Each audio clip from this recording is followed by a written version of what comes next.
Alors, nous accueillons aujourd'hui Rémi Daye-Widman. Bonjour, bienvenue sur la libre antenne sur l'école à la maison. Vous êtes animateur du blog écolealaamaison.com et initiateur du renversement pacifique et populaire du gouvernement, dont la vidéo est disponible sur Internet. Alors donc bonjour, je vous laisse présenter votre, site internet, son fonctionnement et sa viralité. Alors, l'école à la maison, c'est un site qui aujourd'hui, je crois, et j'en suis même sûr, est leader dans le domaine de l'école à la maison et de l'instruction en famille, puisqu'il y a 32 000 visiteurs par mois. Pour une question qui, à l'origine, n'était pas une question très très populaire et qui est devenue depuis un certain temps, spécialement cette année, avec l'obligation pour les enfants de faire l'école à la maison dans un premier temps, décrétée par le gouvernement. Puis l'annonce maintenant que cette école à la maison serait interdite, quoi qu'il y ait un nouveau confinement et qui amène les gens à se reposer la question. Donc la viralité est énorme en ce moment, puisqu'en effet, les gens se tournent beaucoup vers l'école à la maison. Beaucoup de personnes ne savent pas encore tout à fait qu'il y a un projet de la faire interdire, qui à mon avis n'aboutira pas, mais on en reparlera. Mais c'est une solution vers laquelle de plus en plus de personnes se retournent, spécialement aujourd'hui avec l'argument massu du confinement et du masque, puisque beaucoup de parents refusent que leur enfant porte le masque toute la journée à l'école. Très bien. Et son fonctionnement, quelques mots, sur, les cours que vous proposez, les analyses que vous donnez? Alors le site est un site qui est un peu l'auto-école de l'école à la maison.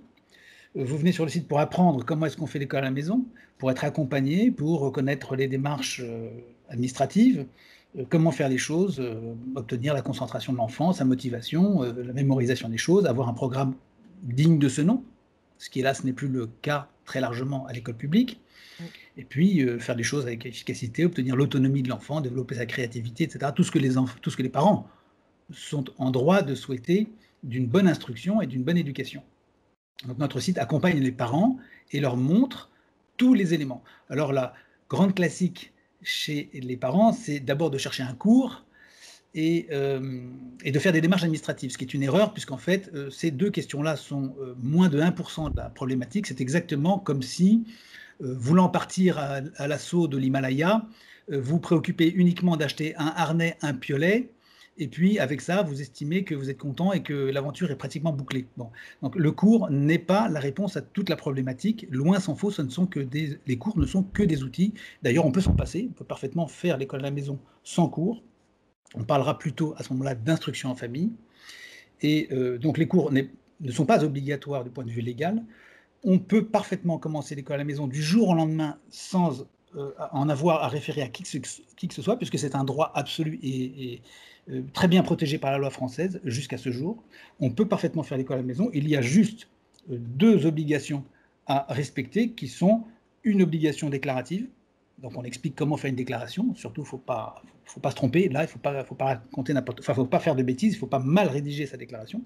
Et ensuite, il y a la visite naturelle de l'État, qui est dédoublée, et qui vient simplement s'assurer que l'enfant soit régulièrement instruit. Ça, ce sont les termes de la loi. Maintenant, on a des abus de l'administration qui transforment ces événements en tout à fait autre chose, mais la loi est précise et c'est cela, rien d'autre. Entendu. Alors, Je vous en prie. on enchaîne avec, la première question? Oui. Alors, dans quelle mesure la loi pourrait-elle protéger ce droit constitutionnel qu'est l'école à la maison? Votre site internet se veut plutôt rassurant sur la question. La loi actuellement protège très bien l'école à la maison. Ce qui ne protège pas bien l'école à la maison, c'est l'ensemble État, administration. L'administration abuse en affirmant des choses qui sont fausses. L'administration ment, et parfois sciemment, souvent par ignorance. Le fonctionnaire ne sait pas. Il croit qu'il est en droit d'accorder l'autorisation à faire l'école à la maison, alors qu'il n'a strictement aucun droit à accorder aux citoyens. Le citoyen jouit de ses droits sans limite, jusqu'au moment où il commet une infraction, comme vous le savez, mais le fonctionnaire n'a pas à dire « je vous autorise » ou « je vais étudier votre demande ». L'école à la maison, c'est un droit absolu. Bon. Et puis, par ailleurs, il y a l'État qui, par la voie de ses politiques, fait croire que cette liberté est limitée, l'a été, ce qui n'est pas le cas. La seule limite véritablement nouvelle qu'il y ait dans le corpus législatif, c'est l'abaissement de l'âge obligatoire à 3 ans, l'âge de la scolarité. Et cela donc contraint de commencer l'école à la maison plus tôt, mais c'est la seule véritable disposition contraignante qu'on a eue depuis très longtemps. Pour tout le reste, l'école à la maison se fait très facilement. Légalement, on ne peut pas avoir d'ennui à faire l'école à la maison, pourvu qu'elle ait vraiment lieu, c'est-à-dire pourvu qu'il y ait véritablement instruction. Car le seul délit qui existe dans la loi, c'est que vous refusiez d'instruire votre enfant, auquel cas vous encourez des peines d'amende et de prison, qui n'ont jamais été appliquées parce qu'on n'a encore jamais vu des parents dire je vais faire l'école à la maison et ensuite dire à un inspecteur je refuse d'instruire mon enfant, ça n'existe pas. Donc cette loi n'a jamais débouché ni sur amende ni sur prison. Mais constitutionnellement, l'enfant a droit à une instruction et de ce fait, l'État vient vérifier cela. Donc en fait, dans la réalité, vous êtes très très libre en France de faire l'école à la maison, il n'y a pas de problème. Sauf que les politiques et les administrations vous disent le contraire, vous racontent toutes sortes de bobards. C'est pour ça que nous avons fait une page sur le site qui s'appelle la page des vrais-faux. Vous tapez vrai-faux dans la fenêtre de recherche et vous allez voir une liste phénoménale de bobards que raconte l'administration sur ce sujet.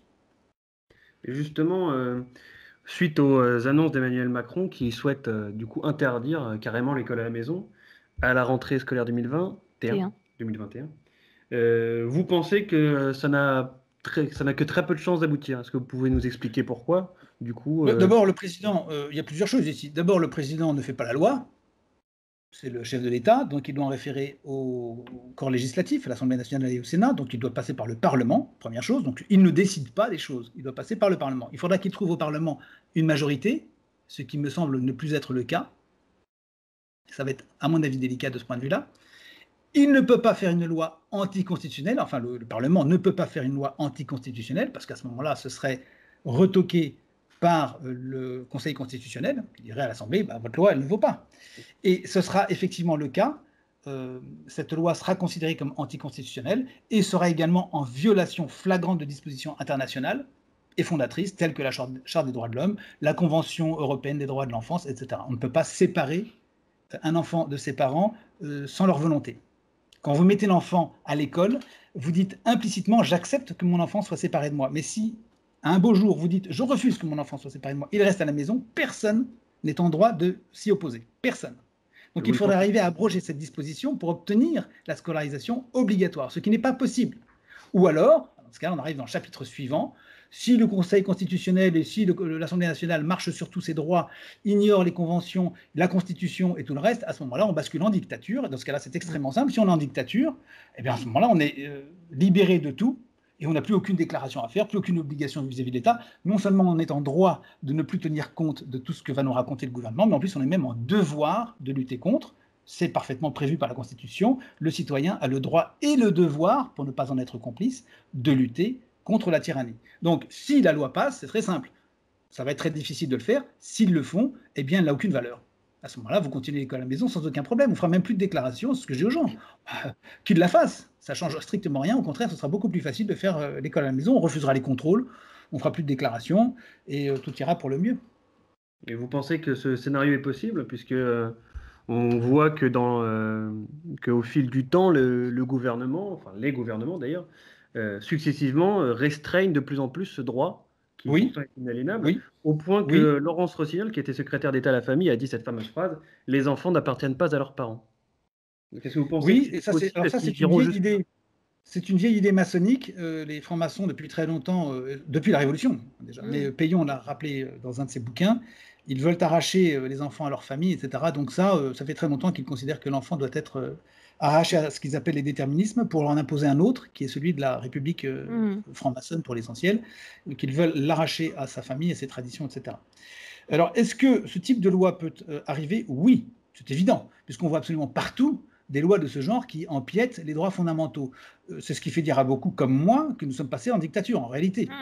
Dès lors que le législatif est sous la coupe de l'exécutif, dès lors que le judiciaire l'est également, ce qui est le cas maintenant, et pour un certain nombre d'autres raisons, notamment le fait que l'État ait violé les choses au point de se retrouver qualifié par le Code de Nuremberg et d'un certain nombre de dispositions extrêmement graves, on peut dire, de manière tout à fait à l'aise, que nous sommes passés en dictature, objectivement. Ce n'est pas un délire, c'est pas une...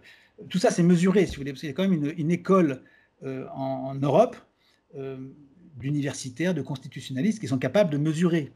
Il y a des moyens de mesure. Et aujourd'hui, on peut dire clairement entre nous, oui, c'est une dictature. On ne peut pas dire le contraire. Bon. À partir du moment où c'est une dictature, ben, encore une fois, vous êtes libéré de toute obligation. C'est pour ça que je dis dans ma démarche, d'appel au renversement du gouvernement, vous êtes libéré de toute obligation. On n'est plus à payer d'impôts. Parce que si vous payez l'impôt à une dictature, vous financez une dictature. Et là, c'est grave.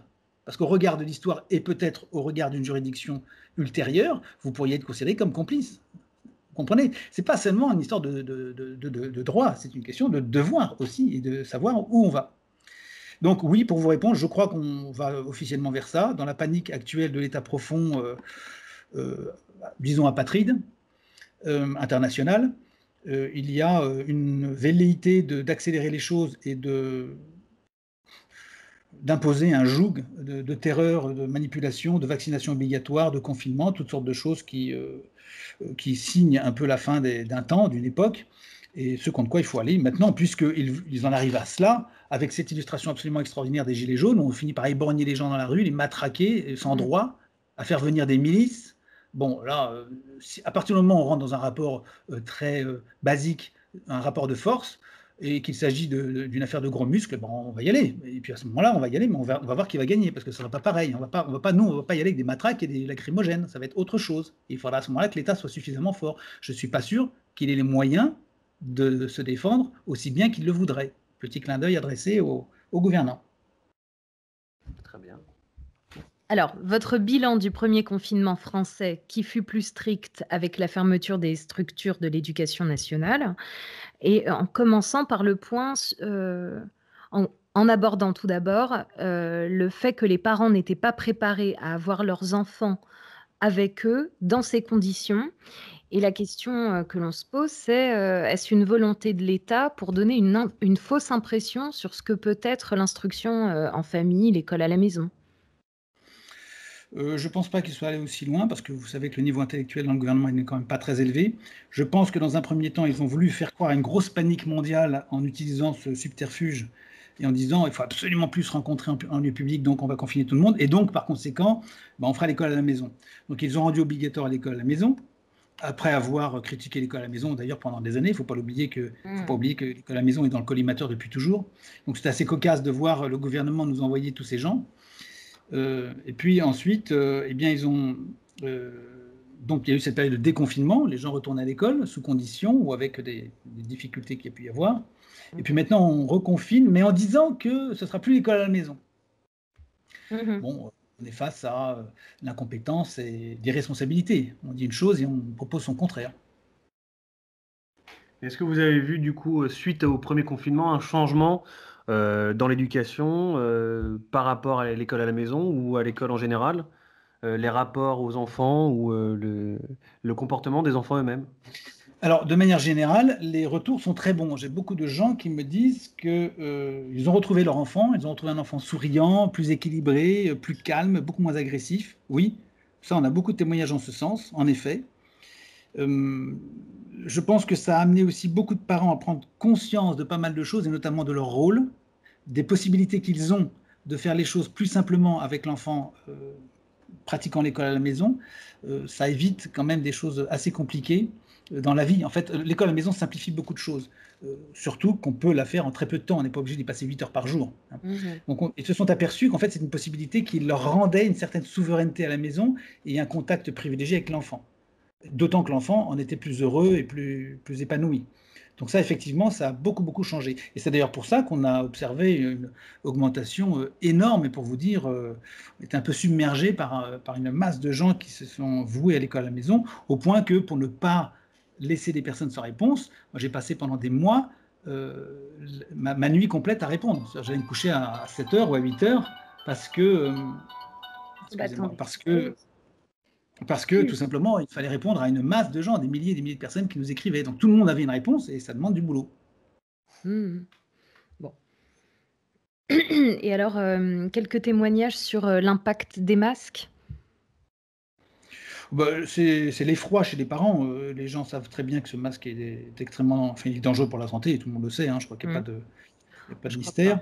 Non, je pense qu'il y a malheureusement encore beaucoup de personnes qui suivent les directives de l'État en se sentant rassurées. Sans doute. Mais enfin, je veux dire, parmi les gens qui sont un peu informés sur les choses, qui lisent, qui connaissent un petit peu la biologie, on sait que le masque, c'est pas très bon pour la santé. Enfin, Oui, ça, je suis d'accord avec Je vois personne nous dire le masque est bon pour la santé, ça n'existe pas.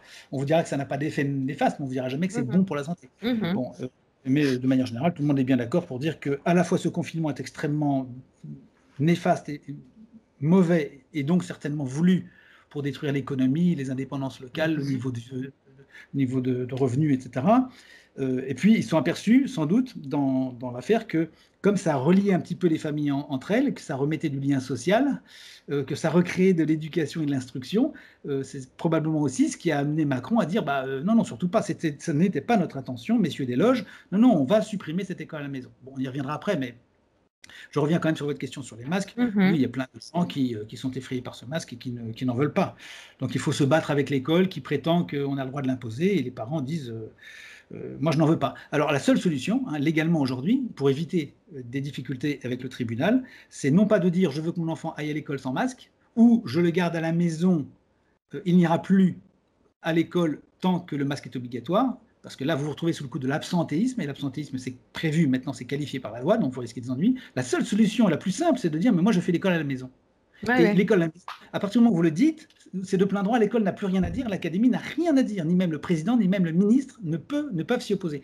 Donc vous dites, je fais l'école à la maison, et peut-être que vous la ferez que pour 15 jours ou un mois, si vous voulez, c'est pas un problème. Mais dès lors que vous avez déclaré ça, c'est fini, il n'y a même pas d'obligation de rédiger une déclaration, c'est une déclaration, votre déclaration solennelle, à haute voix, suffit à dire que vous faites l'école à la maison. À ce moment-là, vous sortez du droit et vous n'êtes plus emmerdé par la loi sur l'absentéisme, puisque l'absentéisme, ça n'existe que dans le cadre de l'enfant qui est scolarisé. Dès lors que vous rescolarisez ailleurs, il n'y a plus de délai, ce que j'explique toute l'année aux gens qui viennent me voir et à qui l'administration dit « vous avez 8 jours pour rescolariser ». C'est faux, ça n'existe pas dans la loi.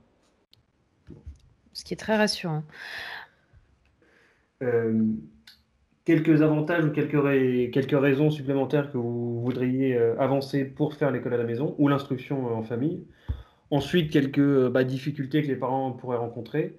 Et ensuite, des conseils pratiques pour pallier ou remplacer l'éducation nationale. Voilà. Oui, ça fait beaucoup de choses. On va peut-être y aller étape par étape. Je vais commencer par une remarque générale sur l'école. Aujourd'hui, l'école est en situation de désastre, ce que personne ne peut nier. Sans entrer dans un débat qui a déjà été fait et qu'on n'a pas besoin de mener, à mon avis, vous savez que l'école produit plus de 50% d'analphabètes, d'illettrés à l'entrée en 6e. Ça, c'est reconnu par PISA notamment. C'est donc un échec quasi total, d'autant que quand on regarde le niveau de ce qu'on appelle quelqu'un de lettré, vous avez quand même des gens qui s'envoient des SMS ayant le bac. J'ai eu mon bac avec mention MAN-SION. Donc ça vous donne une idée de ce qu'on appelle un enfant lettré aujourd'hui. Donc c'est un désastre évident. Il y a un fait qui est au-delà du débat, c'est que l'enfant passant 14 000 heures à l'école, eh bien, en fait, perd un an net de sa vie, c'est-à-dire 8 316 heures, où il ne sera pas réellement en train de s'instruire. Le temps, et par ailleurs, le temps réellement consacré à l'enfant par l'enseignant est de 0,064% du temps passé à l'école. Donc disons grosso modo 0,1%. C'est-à-dire que 99,9% du temps, c'est de la récré, de la cantine, de la discipline, des pertes de temps, des causettes, et puis de temps en temps, de loin en loin, un peu de cours magistral. Donc, vous verrez sur le site, on a fait une petite étude qui est très intéressante. Donc c'est essentiellement du temps perdu. Et une maman qui s'occupe de son enfant va l'instruire de facto, puisqu'elle va passer du temps, et la maman qui passe un peu de temps avec son enfant à lui apprendre des choses va lui faire gagner donc un an de vie, et le parent se sera occupé 640 fois de l'enfant que le système scolaire. Donc si vous voulez, il n'y a pas photo. Un enfant qui est scolarisé à la maison, même si vous ne faites qu'une demi-heure ou 1 heure par jour, il en sera beaucoup plus que l'enfant qui va à l'école. L'école est un désastre, effectivement, et c'est un désastre qui s'explique mécaniquement du fait qu'il n'y a plus de temps consacré à l'enfant et à la véritable instruction. Mais ça, tous les enseignants vous le diront, je ne me mets pas en conflit avec eux, tous vous diront, problème de discipline, etc., tout ce que vous voulez. Bon. Alors, les bienfaits de l'école à la maison, c'est d'abord ça. C'est évidemment un enfant qui, enfin, a un peu d'instruction. Alors, chacun y va à son rythme, chacun a son exigence, et d'ailleurs, vous faites ce que vous voulez. Je rappelle qu'il n'y a pas de programme, il n'y a pas de niveau obligatoire. C'est très important de bien le savoir. Vous n'allez pas être contrôlé sur un niveau de l'enfant. vous n'avez pas à vous soucier d'atteindre un niveau, il faut simplement l'instruire. Et dès lors que vous le faites, très naturellement, à partir du moment où on s'occupe des choses, elles se font, si vous voulez. Lentement ou rapidement, elles se font quand même. Et voilà. Et puis vous retrouvez par ailleurs, bien sûr, un enfant qui est beaucoup plus épanoui, beaucoup moins en tension. Il ne sera pas désocialisé, parce que ça, c'est la tarte à la crème. On nous dit tout le temps, l'école à la maison, l'enfant va être désocialisé. Pas du tout. Il se désocialise d'abord à l'école. Tous les gens désocialisés et marginalisés sortent de l'école. Je ne connais pas d'enfant dans la rue, marginalisé, désocialisé, qui ait fait l'école à la maison. Je n'ai jamais entendu parler. Bon. Ça arrive peut-être, hein, je ne dis pas, mais enfin, c'est infinitésimal. L'enfant qui a été instruit à la maison, il a un bagage et il trouve du travail. Au contraire, il y a une très forte demande pour eux. Alors, que conviendrait-il de faire pour l'école à l'avenir? Je pense que la prétention à réformer l'école, qui était le serpent de mer de tous les gouvernements depuis 40 ans, c'est une fiction, c'est une utopie. On ne peut pas réformer l'école publique, je ne crois pas. Et de toute façon, l'avenir n'est pas là. Ce mode d'enseignement tel qu'il est n'est pas le bon. Il y a de bons enseignants, qui sont en général chassés assez vite ou qui ont des soucis, mais ça ne suffit pas, si vous voulez. C'est comme d'avoir un excellent capitaine. Si le rafio est pourri et coule de toutes parts, et si vous avez des pirates à bord et le feu et des gens qui vous tirent dessus depuis les cuirassés, vous n'irez pas loin. Donc c'est ce qui se passe avec l'école. Elle ne peut pas réussir et elle ne réussit pas. Les faits sont là, elles sont sous nos yeux, donc il n'y a pas à discuter. Donc il faut repenser complètement l'instruction et donc le rapport à l'enfant. Et déjà, il faut commencer par remettre l'enfant au centre du débat, puisque l'enfant a totalement été excipé de la question.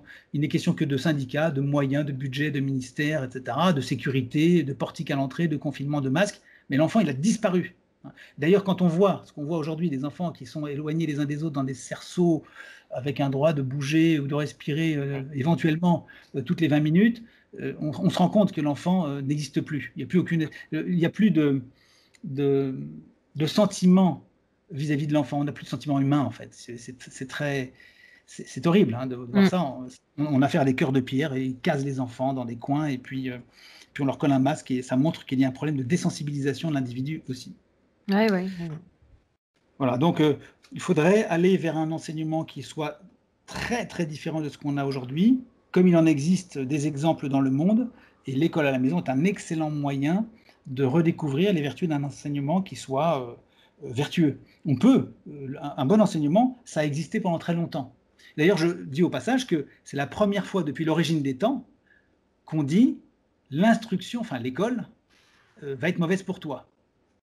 On a toujours dit, le progrès, ça a toujours été d'aller vers l'instruction. Des générations se sont sacrifiées, saignées au cas de veine, pour faire en sorte que l'enfant aille à l'école. Et bien maintenant, c'est fini. Les gens instruits ne mettent plus l'enfant à l'école. Donc c'est la première fois, c'est considérable. À partir du moment où l'institution fait plus de mal que de bien, elle est condamnée, elle doit être changée, pas seulement réformée, mais changée de fond en comble, à mon avis. Est-ce que vous avez quelques exemples d'endroits où l'instruction se passe bien? L'instruction à l'école?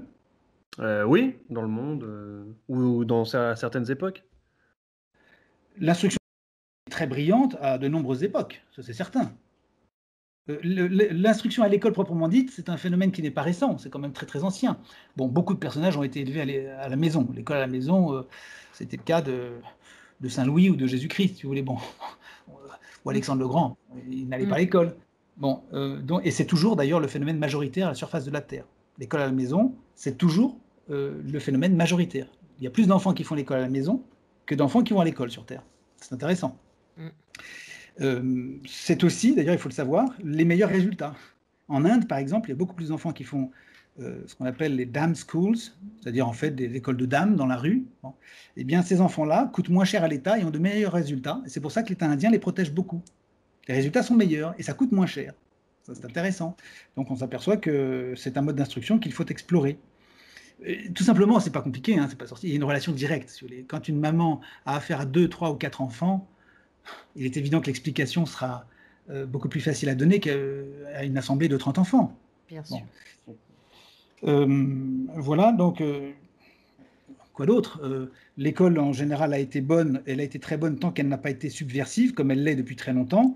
L'école est un instrument de décérébration, de destruction de la pudeur, de l'intelligence, du raisonnement, de la chronologie, tout ce qu'on sait. Et tout ça n'est pas le fruit du hasard, c'est une volonté planifiée dont parle très très bien le livre Machiavel pédagogue de Bernardin, qui explique, c'est un vieux livre déjà, ça date des années 80, il explique quel programme a employé l'ONU, puis la Commission européenne d'éducation, puis le gouvernement français et tous les gouvernements d'Occident, tous ces programmes pour détruire en profondeur la civilisation par l'école. Parce qu'on sait très bien que l'éducation, c'est un domaine crucial pour l'avenir d'une société. Si vous détruisez l'éducation, vous avez pratiquement gagné la partie. En tout cas, vous avez gagné beaucoup. Après, il reste à liquider l'armée, les vrais hommes, les vraies femmes, la famille, voilà, et puis le budget de l'État, l'économie, la sécurité des individus, et tout ce qu'on voit autour de nous. Hein. Ça appartient à un ensemble de destructions très très bien programmées. Et c'est pas seulement chez nous, c'est dans tous les États occidentaux. Donc l'école à la maison, aujourd'hui, est un recours pour beaucoup de gens, pour des raisons du type masque, sécurité à l'école, harcèlement, signalement à l'école parce qu'on a des ennuis avec la justice, les gendarmes viennent chercher l'enfant à l'école, donc les enfants ont peur de ça, les familles ont peur de ça, donc on récupère l'enfant à la maison, pardon. Et étant à la maison, l'enfant, on ne peut plus venir le chercher, hein, parce qu'il faudrait fracturer une porte, donc il est mieux protégé. Dans un premier temps, c'est donc plutôt ce genre d'argument. Par la suite, quand on s'aperçoit que l'enfant est bien instruit, qu'il est équilibré, qu'il est plus heureux, qu'il est autonome, évidemment, les gens ne parlent plus des problèmes qu'ils ont eus jadis à l'école, ils parlent de cette ambition qu'ils ont avec leur enfant, de lui faire réussir sa vie, de lui faire un beau parcours. Bon, bah super. On enchaîne sur la dernière question. Votre avis et vos solutions sur le long terme. Oui, mais là, pour vraiment enclencher le coup d'État pacifique dont vous parlez. Ah oui. Oui, si vous souhaitez, si vous souhaitez parler un peu plus de votre directement du projet de renversement, vous pouvez prendre appui sur ça et puis rouler.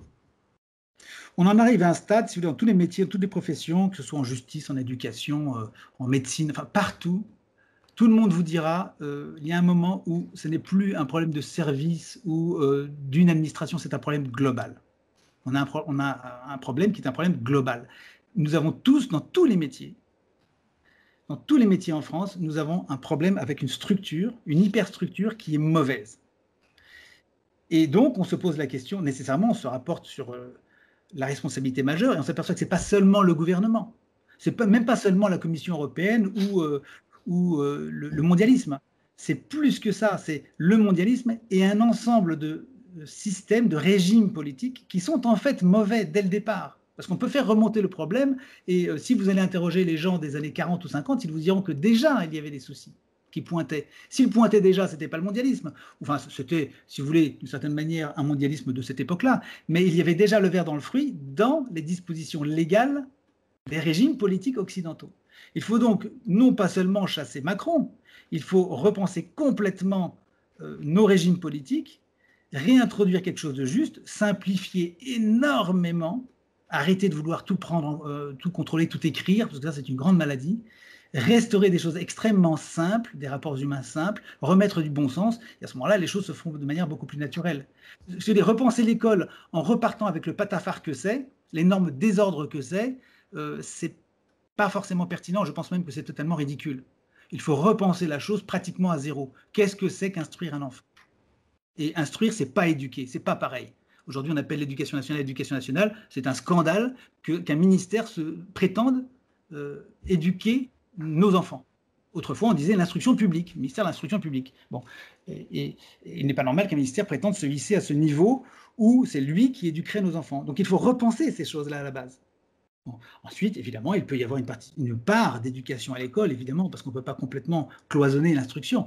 Mais il faut repenser les choses dès le départ. Et pour repenser les choses dès le départ, il faut donc changer complètement les données métapolitiques ou le régime, les postulats philosophiques de base. Et donc, il faut interpeller les siècles. Ce n'est pas en disant on va changer de trois choses au ministère que vous allez résoudre le problème. Il faut résoudre le problème dans sa globalité. Et c'est pour ça que tout ce qu'ont fait nos adversaires mondialistes nous amène à ce temps historique et cette opportunité extraordinaire de pouvoir changer des choses qui ne vont pas depuis des siècles. Ils nous l'amènent sur un plateau, en fait. On va pouvoir changer réellement, non seulement la France, mais beaucoup de pays du monde, si ce n'est tous, d'un certain nombre de points de vue, en repartant sur de bons postulats. Et c'est ça, les temps nouveaux qui nous attendent. Vous allez voir, et ça va arriver. Ça arrivera avec moi ou sans moi, mais moi je suis convaincu que ça arrivera. Alors moi je suis là peut-être pour coaliser, pour confédérer des énergies, mais ce n'est pas moi qui ferai l'essentiel du travail, ce sont les générations à venir qui vont amener ces nouveaux postulats beaucoup plus sages et qu'on connaît très bien depuis la nuit des temps et que certains on a développé d'ailleurs assez nouvellement, spécialement dans le domaine de la recherche sur le cerveau, de l'intelligence, de l'apprentissage, l'acquisition des apprentissages, etc. Il y a plein de choses qu'on a découvertes depuis quelques années, quelques décennies. Tout ça va pouvoir se mettre en place dès lors qu'on aura changé les paradigmes. Vous ne pouvez pas faire autrement. Donc il va falloir remettre en cause 200 ans d'histoire déjà immédiate, ça c'est tout à fait évident, mais il faudra peut-être aller plus loin et se demander ce qui s'est passé au début de la Renaissance et le début du processus destructeur de l'Occident. Et est-ce que vous pensez, du coup une question un peu politique, que Trump, dans sa démarche actuelle, s'inscrit dans ce mouvement-là?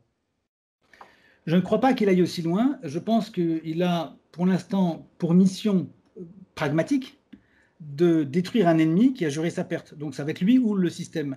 Donc ce qu'il fait, c'est de détruire un ennemi qui, sur la base des règles américaines, de la Constitution américaine, des lois américaines. Nous, Français, on peut faire beaucoup mieux.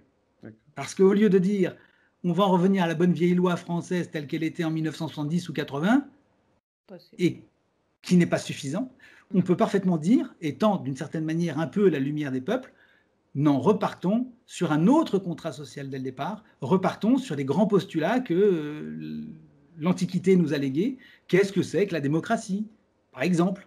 Qu'est-ce que c'est que la monarchie? Qu'est-ce que c'est que l'aristocratie? Comment est-ce que ces régimes ont vécu? Comment est-ce qu'on peut peut-être les ajuster? Comment est-ce qu'il peut y avoir une nouvelle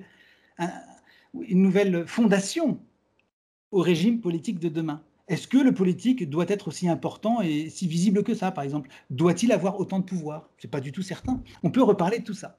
Et c'est le moment de le faire, parce qu'au moment où on aura mis à bas, et j'espère que Trump va y arriver, ce système diabolique qui arrive en fin de course, il faudra bien reposer les choses et en profiter pour faire des choses sérieusement et non pas laisser le verre dans le fruit. Ok. Bon. Parfait. Moi, ça me va parfaitement. Est-ce que vous avez quelque chose à rajouter sur un sujet que vous auriez oublié? Voilà, alors en conclusion, bon, je crois évidemment beaucoup en la présence des parents et en l'accompagnement des parents qui ont besoin d'apprendre à redevenir ce qu'ils n'auraient jamais dû cesser d'être. Je crois également qu'il faut que les hommes et les femmes se remettent à être des hommes et des femmes véritables. Donc ça pose de vraies questions, savoir qu'est-ce que c'est qu'un homme véritable et une femme véritable. Ça pose des questions sur l'autorité naturelle qu'on doit avoir avec un enfant. L'autorité, c'est Aodhiré aussi, c'est la famille d'Aodhiré, c'est l'écoute, c'est savoir être entendu.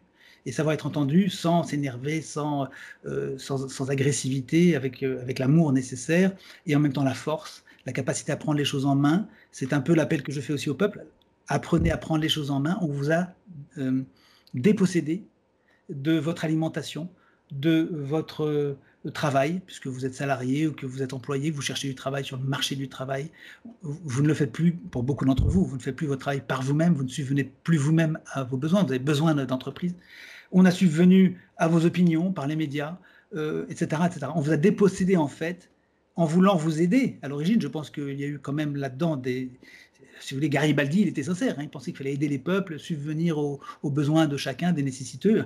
À force de faire cela, et en le faisant uniquement dans cette vision et sans se rappeler la sacralité de l'individu, on en est arrivé à l'assister, ce qui fait qu'aujourd'hui, les gens qui se sont interrogés sur l'école à la maison se disent « moi, je ne pourrais jamais y arriver, je n'ai pas le niveau, je ne peux pas, j'ai peur, j'ai du travail à faire ». Alors que tout cela, ce sont des questions qui ont été posées par des milliers et des milliers de personnes qui les ont précédées, et ce sont des questions résolues. Vous pouvez très bien travailler, faire l'école à la maison, et vous pouvez aussi vous occuper de votre enfant. Ce n'est pas une histoire de niveau, on va vous montrer tout ça, mais plus encore, réappropriez-vous l'intégralité des domaines de votre existence.